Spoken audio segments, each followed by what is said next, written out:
বৃদ্ধ রহিম বারান্দায় বসে আছে। তার কোনো কিছুরই অভাব নেই, কিন্তু তার অনেক কষ্ট।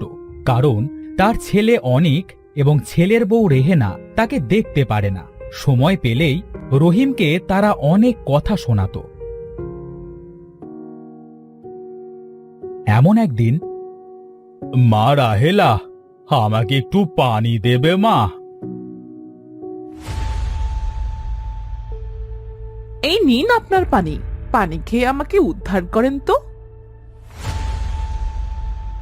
আপনাকে নিয়ে আর পারি না। শোনেন বাবা, আমি একটু পাশের বাড়িতে যাচ্ছি।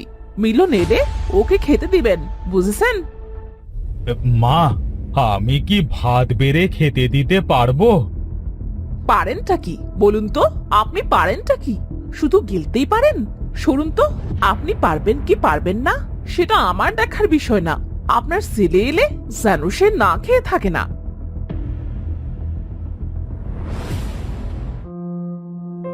আমি তো এদের কম যত্ন করি না। আমি তো সব দিয়েছি আমার ছেলেকে, কোনো কিছুর অভাব রাখিনি। তাহলে কেন ওরা আমার সাথে এমন করে? তোমার কি হয়েছে দাদু ভাই? তুমি এভাবে কাঁদছো কেন? চোখে একটা পোকা পড়েছে দাদু ভাই।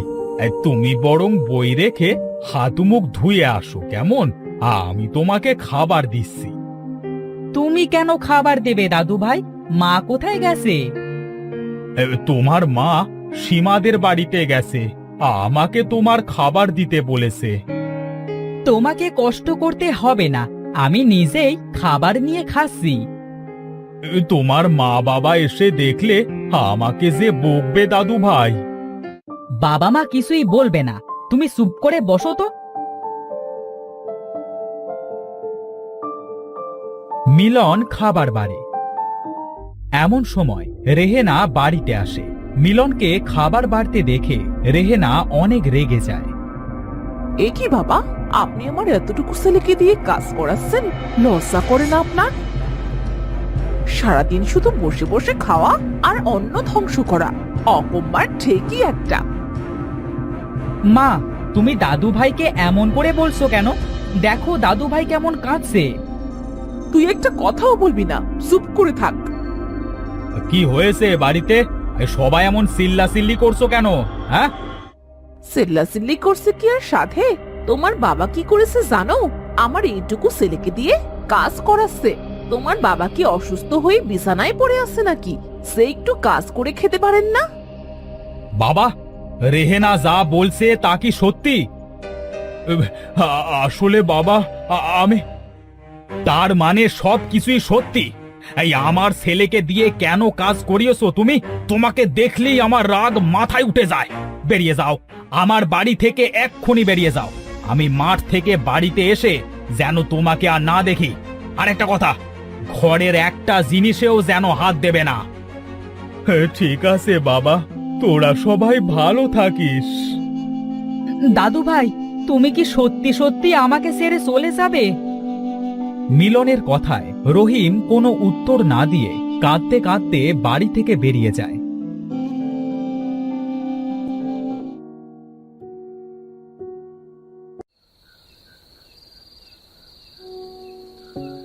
রহিম হাঁটতে হাঁটতে জঙ্গলের অনেকটা ভেতরে চলে আসে। এই গভীর জঙ্গলে আমি কোথায় থাকবো?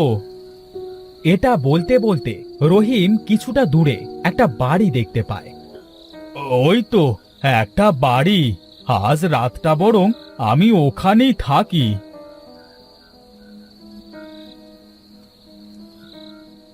বাড়িতে কেউ কি আছেন? বলি, বাড়িতে কেউ আছেন কি? না, কেউ তো সাড়া শব্দ দিচ্ছে না। আমি ঘরের ভেতরে যেয়ে দেখি তো কেউ আছে কি না।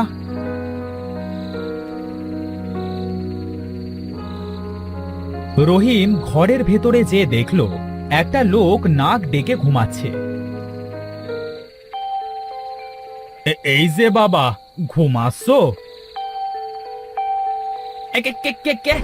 ভূত ভূত!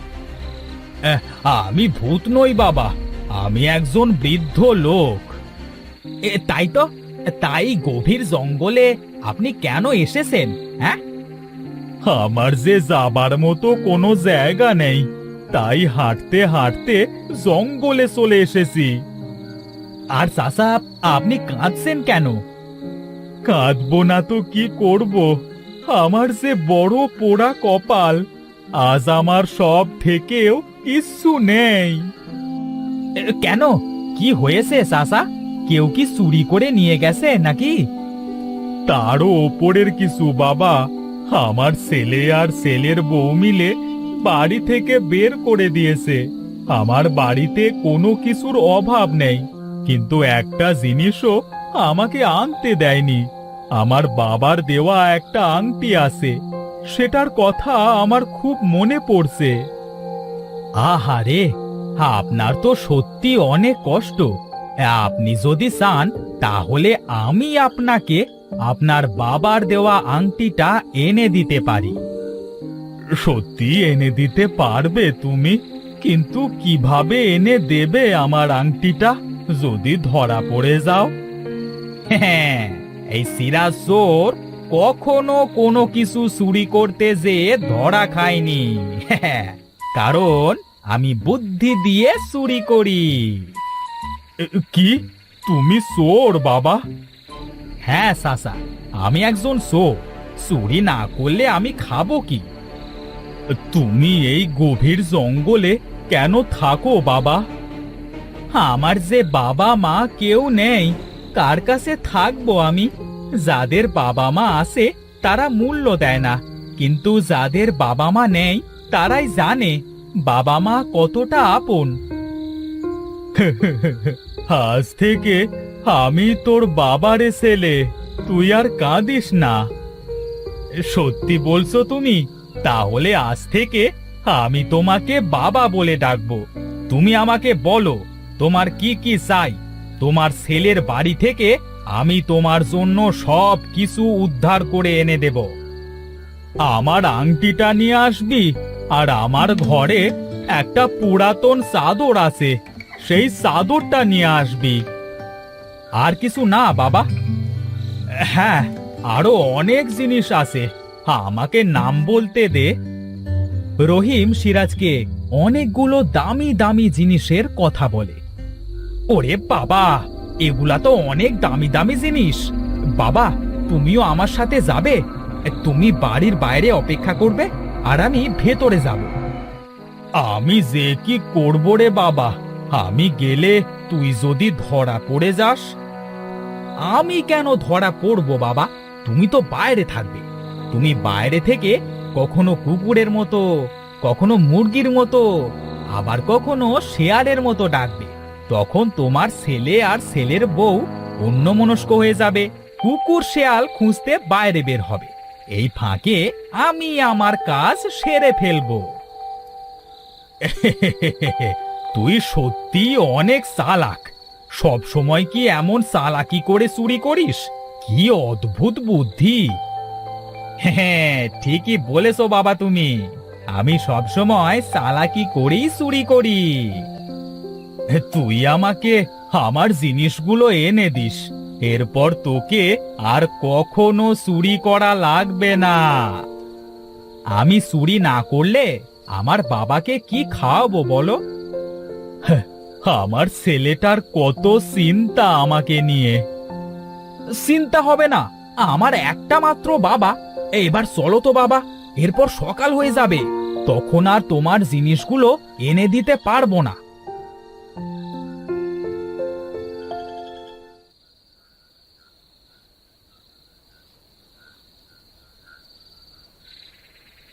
রহিম আর সিরাজ একসাথে অনেকদের বাড়িতে যায় চুরি করবার উদ্দেশ্যে। রহিম বাইরে লুকিয়ে থাকে, সিরাজ আস্তে আস্তে বাড়ির ভেতরে প্রবেশ করে। বাড়ির ভেতরে তো চলে আসলাম। বাবা এই ঘরটার কথাই বলেছিল। সিরাজ ঘরের কাছাকাছি আসতে রহিম একবার কুকুরের মতো আর একবার মুরগির মতো ডাকতে শুরু করে। আরে, বাবা তো ডাকা শুরু করে দিয়েছে। আমি তাড়াতাড়ি লুকিয়ে পড়ি।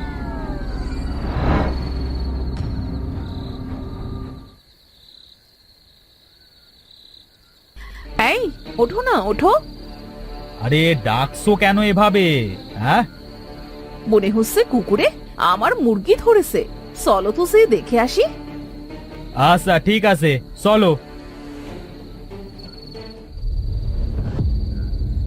অনিক আর রেহেনা বাইরে মুরগি খুঁজতে যায়। এই ফাঁকে সিরাজ অনিকের ঘরে যায়। যা করবার আমাকে তাড়াতাড়ি করতে হবে। এরা হয়তো কিছু দেখতে না পেয়ে এখনই আবার ঘরে ফিরে আসবে। বাবার এই বাক্সটা চাবি কোথায় রেখেছে এরা? বাবা বলেছিল চাবিটা সব সময় তার ছেলের বউয়ের মাথার বালিশের নিচে থাকে। সিরাজ আর দেরি না করে তাড়াতাড়ি চাবিটা খুঁজে বের করে বাক্সটা খুলে ফেলে।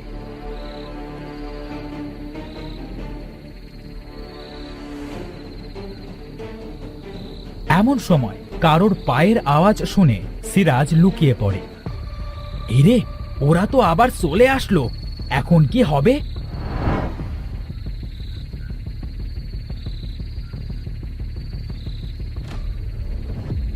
তুমি খালি খালি আমার কাঁচা ঘুমটা ভাঙালে। আমি যেটা শুনলাম সেটাই তো বললাম। দেখেছো দেখেছো, শিয়ালে ডাকছে আর মুরগি। চলো তো আবার যেয়ে দেখি। ঠিক আছে, চলো তো দেখি।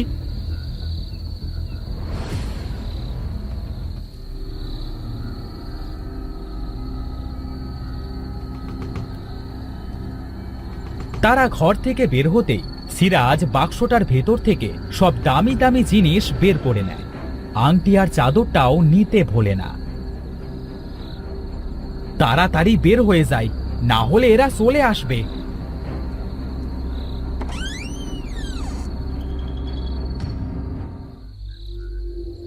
আরে, কিছু একটা পড়ার শব্দ হলো না? তার মানে কি আমাদের বাড়িতে চোর এসেছে? চলো ঘরে যেয়ে দেখি তো।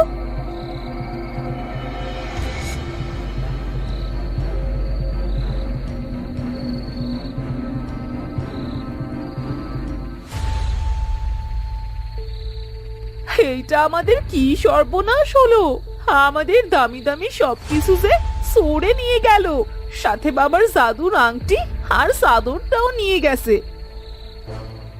এখন আমাদের কি হবে? কি আর হবে, আমাদের কাজ করেই খেতে হবে। এসব তোমার জন্যই হয়েছে। তুমি যদি বাবাকে তাড়িয়ে না দিতে তাহলে এমনটা হতো না। এখন থেকে আমাদের না খেয়েই দিন কাটাতে হবে। চলো আমরা চোরটাকে খুঁজি, হয়তো সে আমাদের এখনো আশেপাশেই আছে। এই যে বাবা, তোমার জিনিস।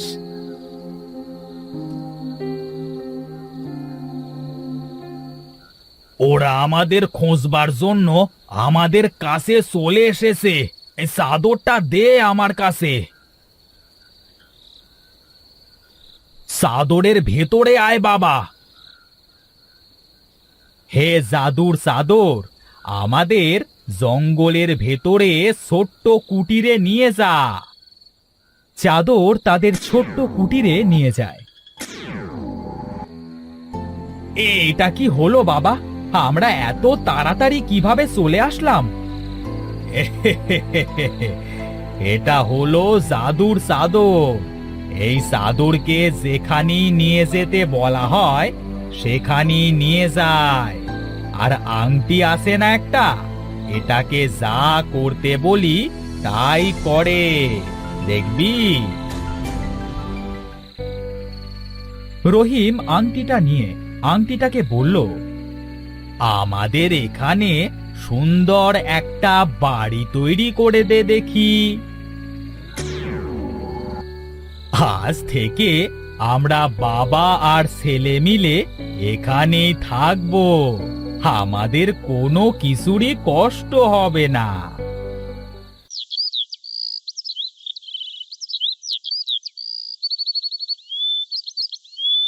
এরপর থেকে চালাক চোর আর বৃদ্ধ একসাথে জঙ্গলের বাড়িতে বসবাস করতে থাকে।